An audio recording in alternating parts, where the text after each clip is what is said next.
Hello everyone, it's Joe Waxman, and today I wanted to make a video on the nature of Taurus, the second sign in the zodiac. And I already did the first one on Aries, and this is going to be all about the nature of Taurus as well as Taurus Ascendant. We're going to look at the houses associated with Taurus Ascendant, and that gives us a lot of clues about the nature of Taurus as a whole. But first thing to consider is generally the nature of Taurus. So Taurus is ruled by Venus, and it is fixed Earth, and it is the second sign of the zodiac. And that's significant and important because it tells us a lot. Aries being the first sign, Aries we can say is a single point, right, which represents that focus of Aries. With Taurus, we have number 2, right, and this gives us a binary nature, and it gives us the idea of choice.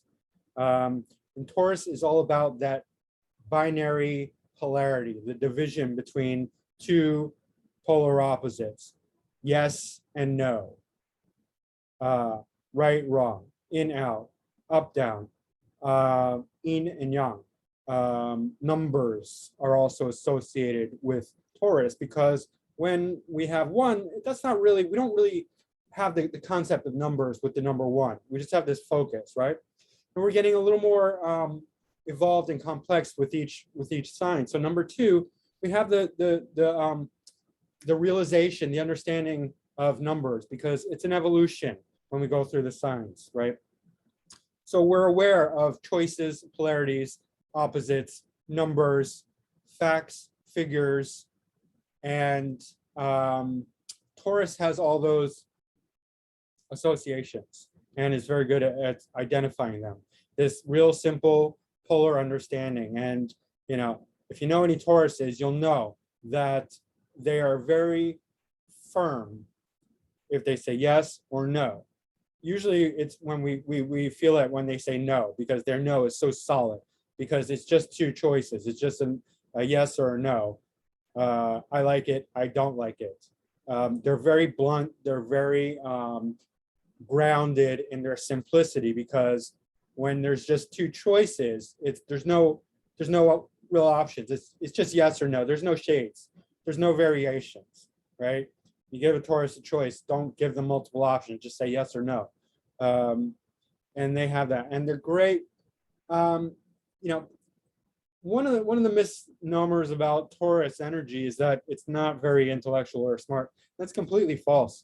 And here's the reason why. They understand numbers, they understand polarity, they understand digits, they understand facts, figures, graphs, data, like nobody else, right? Really, if you want somebody who can understand that basic, hard, mundane kind of reality that we get with numbers, mathematics, facts, figures, and all that, go to a Taurus. I mean, Taurus has the best mind to understand the most complex things in the most simple form, right? And that's really its brilliance. Being able to take the most complex and bring it down to the most simple, polarity. And this is one of the reasons they actually make great teachers. Taurus and, you know, Jupiter, Sag, you know, Taurus will take the most basic stuff, the most, you know, they can teach children. They can teach advanced concepts to children. They can teach advanced concepts to everyone, right? So they have mass appeal, Taurus. If they are teaching, if they're explaining, if they're sharing their knowledge, and it is the sign of knowledge, right? Because knowledge is an asset and it's material gaining, right? In Gemini, we get more complex thought, but in Taurus, we have gaining of knowledge and the ability to understand the polarity world, the world of polarity, the world of binary things, of numbers and facts and figures. So yeah, they make great teachers, great basic teachers. We're not talking about like the Jupiterian advanced knowledge type thing. You know, Jupiter, Sag, can teach very advanced concepts and is very high-minded. Taurus can teach anything in the most simple form. But because of that, they also have a slowness to them. Taurus can be slow. They can be slow in everything they do. Taurus is slow moving, slow and steady. So they may not get concepts very quickly, like a Gemini, like a Sag, like a lot of the other signs, you know, Aquarius or, you know, Virgo, Scorpio. Anyway, Libra.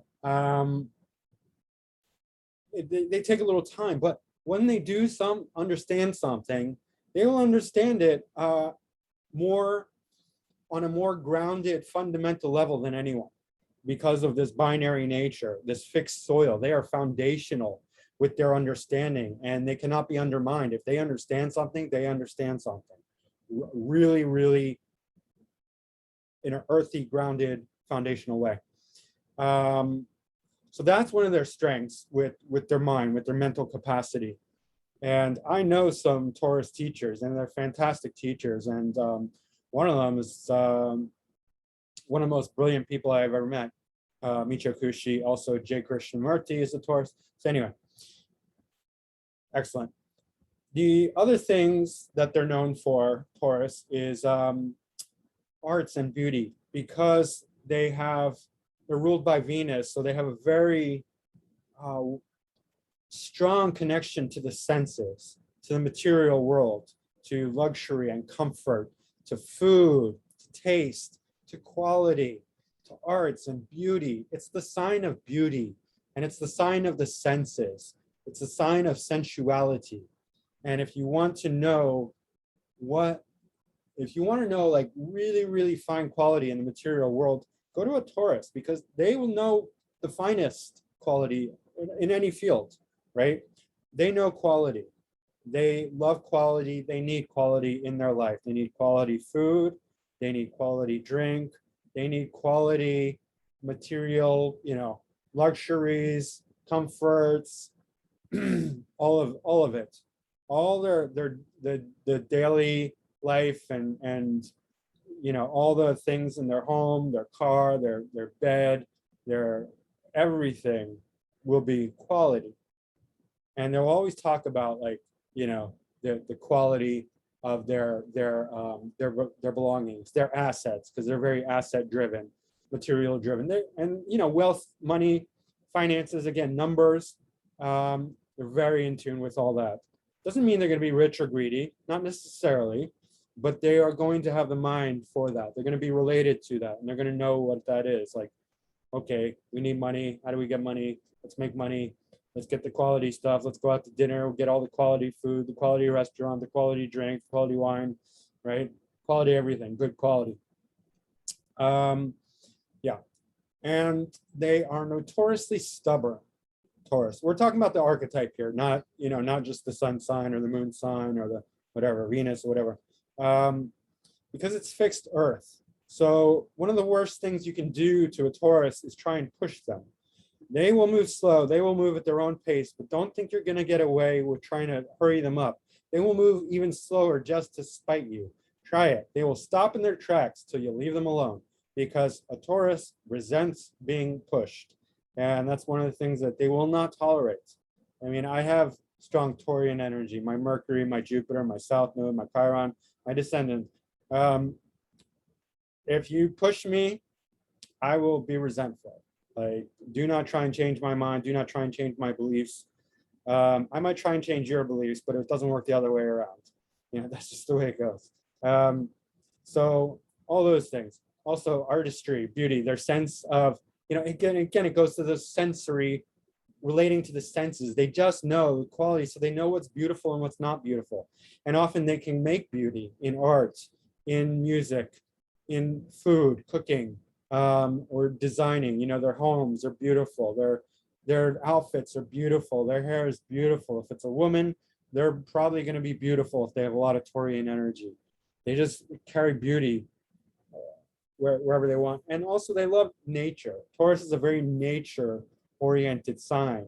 They love being out in nature. They love natural things. They love just the beauty of nature. It's a very earth, it's fixed earth. So they just love the dirt. They love being they don't love being dirty, but they love things that come from the earth, from the dirt, from the nature, right?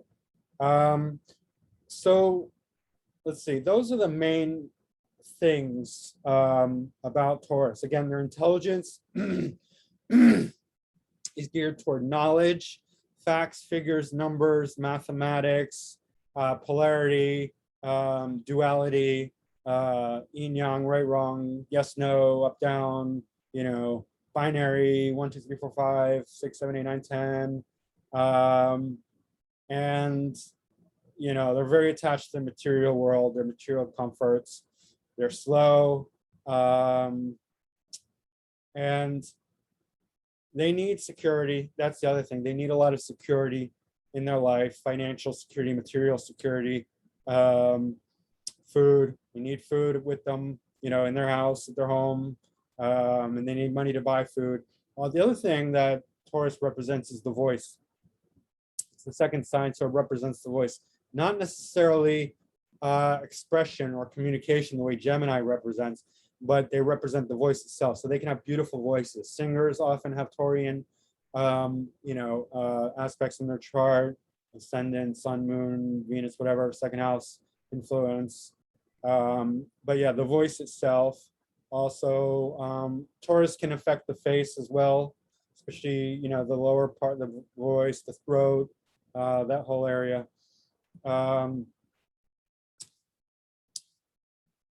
That's yeah, that's pretty much it. They're very sensual creatures. So that's essentially the Taurian archetype. They're binary. They're represented by number 2, which is 2 points and a line. And this becomes more interesting as we examine the later numbers 3, 4, 5, 6, 7, what kind of, you know, shapes and, you know, patterns they create. But Taurus is very simple, 2, and also, I mean, peace sign, right? Is it the peace sign? I think so. V for victory, right? Anyway, let's share my screen because I want to go over the Taurus Ascendant chart, which does tell us a lot about the Taurus nature.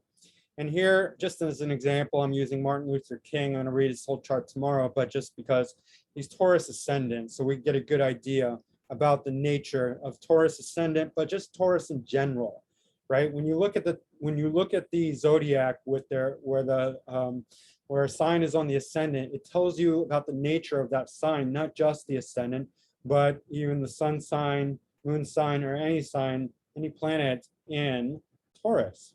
It shows us about the archetypal nature of Taurus. So one thing is that it's Venus ruled, and Venus also rules the 6th house. So Taurus has, especially Taurus Ascendant, brings conflict to itself because 1st and 6th are ruled by the same planet, Venus.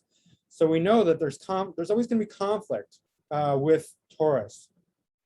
And 6th house is one of its trinal relationships because it's Virgo. So, and Virgo rules conflict, enemies, as well as other things. But one of the main significance here is that Taurus, Venus ruling Taurus and Libra, for Taurus brings conflict to itself, which is interesting. And also mundane reality, work, hard work, small animals, all the 6th house significations. Just daily struggle, the daily grind, but conflict is the main thing that the Taurus Ascendant will always have in their life. Taurus nature in general and Taurus Ascendant. Okay, so all the Taurus significations apply to the 1st house. 2nd house is ruled by Gemini, and so why does Gemini rule the 2nd house? This is Taurus's natural house in the ascendant, in the natural zodiac.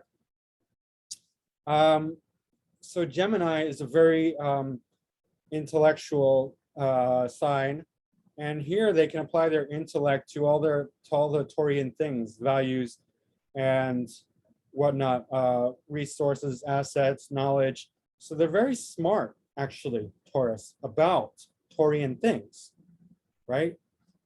This is the house that Taurus rules in the natural zodiac. And here they have Gemini there. So it's like their mind is really going active about money, about assets, about knowledge, about wealth, about value, about self-worth and worth in general. This is the house of speaking. So they become naturally expressive. Speech is activated with Gemini here because it's doubling up. Taurus and Gemini together rule speaking, right? Gemini rules writing, Taurus rules the voice, Gemini rules communication. So speaking with the hands are Gemini, voice is Taurus. So Taurus and Gemini combinations create speaking, okay? And so that's very important to understand here. The intellectual capacity for all Taurian related things is you know, powered by Gemini, enhanced by Gemini's intellectual curiosity, right? So they're very curious and interested about second house matters, Taurus, about Taurian things, about money, wealth, assets, family, knowledge, okay? Third house, it's Gemini's natural house in the natural zodiac, ruled by Cancer. So they can be very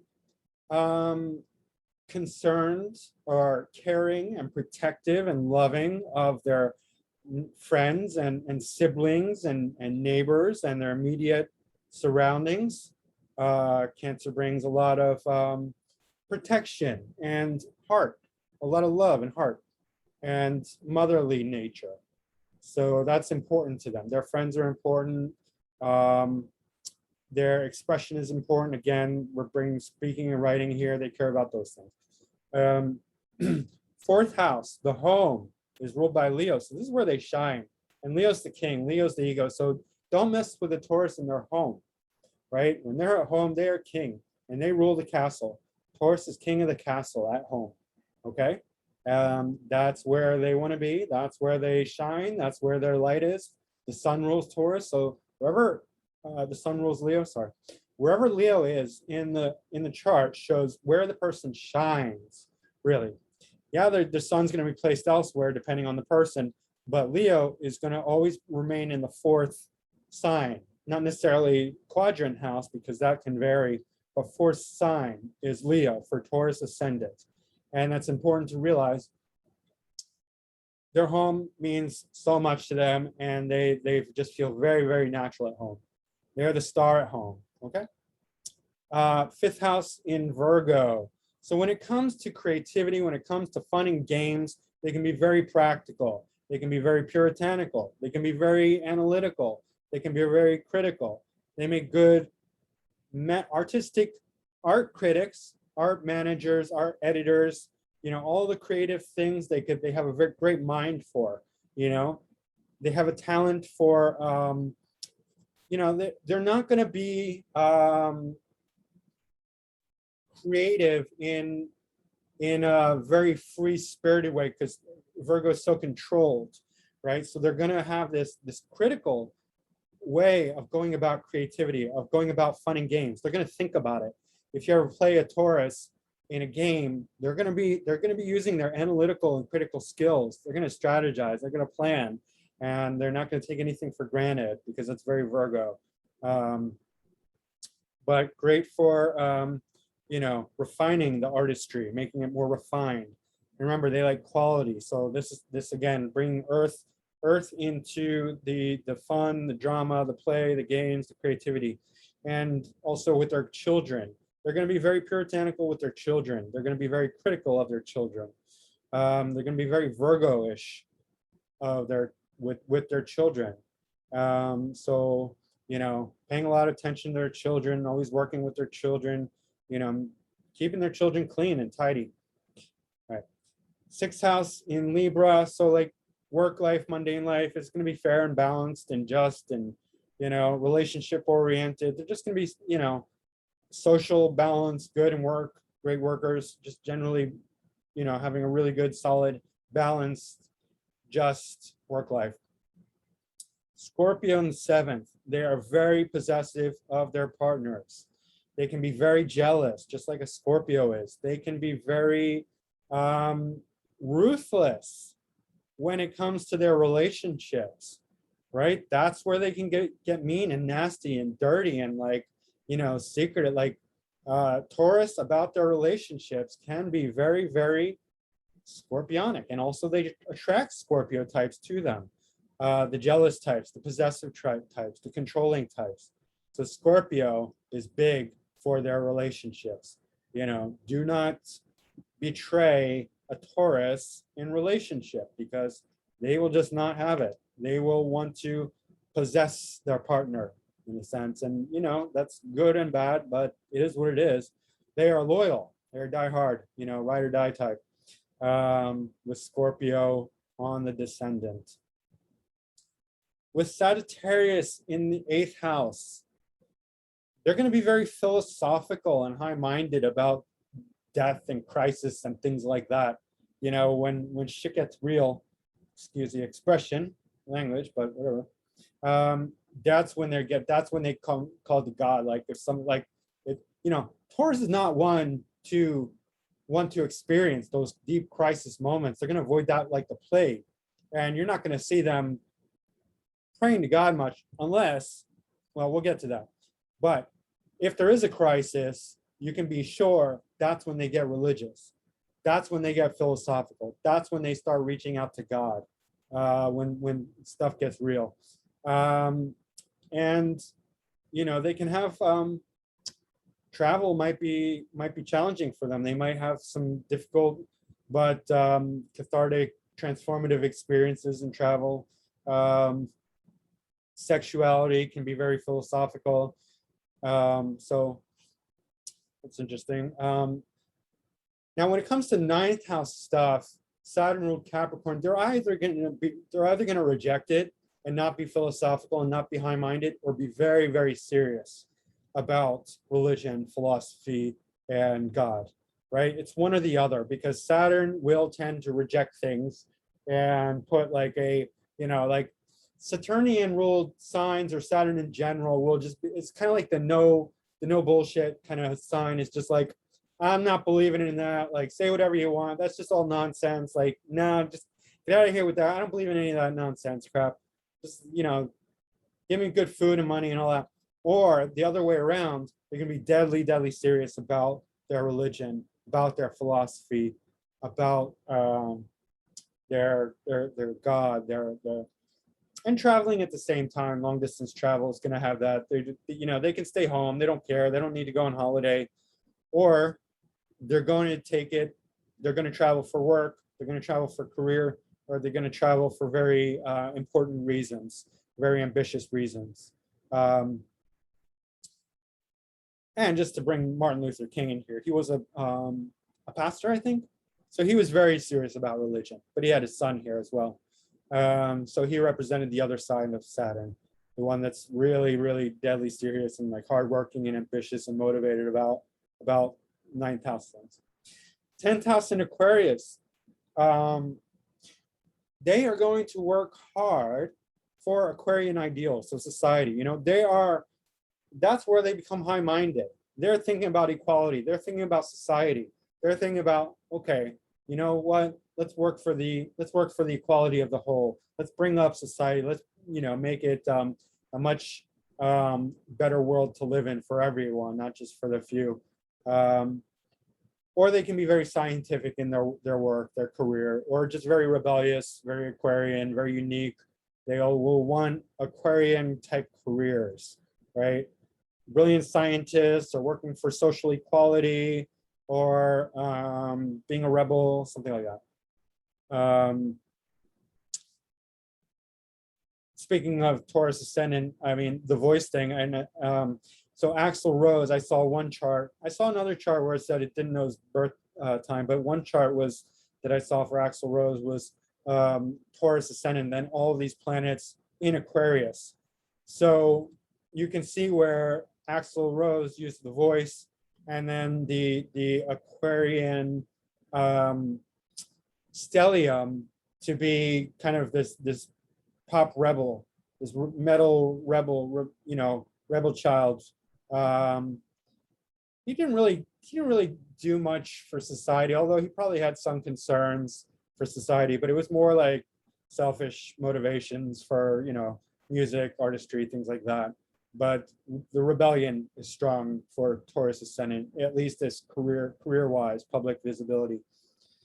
Now the 11th house is in Pisces, so this is the house of career success, but also hopes, wishes, and dreams. So they're going to have a very idealistic dream for their own life, for life in general. Their dreams tend to be very big-minded, very artistic, creative in what they want. Their groups, networks will be artists, idealists, spiritual types, things like that. They'll want more art group friends, networks. If they get online, they'll get involved in those the art and spiritual group stuff. And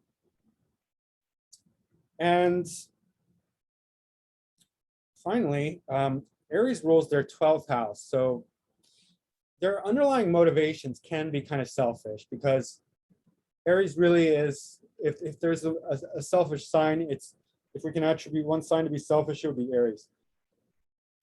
Archetypally, we're not talking about Aries suns, like all Aries suns. There's been tremendously compassionate Aries suns, but because it's not just talking about one planet or placement, we're talking about just archetypally. Aries can be the most selfish. So their hidden underlying motivations, because the 12th house rules the subconscious mind, can be selfish. So Taurus sometimes can be selfish. Aries is also the most inspiring sign of all. So they can be deeply, deeply inspired in their hidden underlying motivations. And aggressive too. I mean, they can, Aries is ruled by Mars. It is a very aggressive sign, so they can have some very, very aggressive, selfish motivations again. But like I said, either one, highly inspiring and devoted, devotional, or more selfish and aggressive, either one, for their underlying motivations, for their inner spirituality, their creative mind, their subconscious. So like that. Yeah, and I'm like, it's trying to, wanting to say stuff about Martin Luther King based on his planets, but I'm going to do that separately, and I'm going to do that tomorrow morning. But that's Taurus ascendant, but Taurus generally. Like, I don't want you to think like, oh, when we look at the houses with the signs, it's just for Taurus ascendant. No, this also represents Taurus archetype, okay? I don't care if it's Taurus sun, Taurus moon, Taurus Mars, Taurus Venus, Taurus anything. It's still going to have flavors of all these, everything that I've just talked about. And I know I ran through it pretty briefly, but I try and get on the main points. I'm a Gemini, so I don't kind of, I like to move along. But guys, that's Taurus in a nutshell. I think that's all I got for right now. But if you like this, don't forget to like, subscribe, share, and if you want a reading, go to my website, macroastrology.com, and book a reading there. And that's it. And I will see you soon. Bye-bye.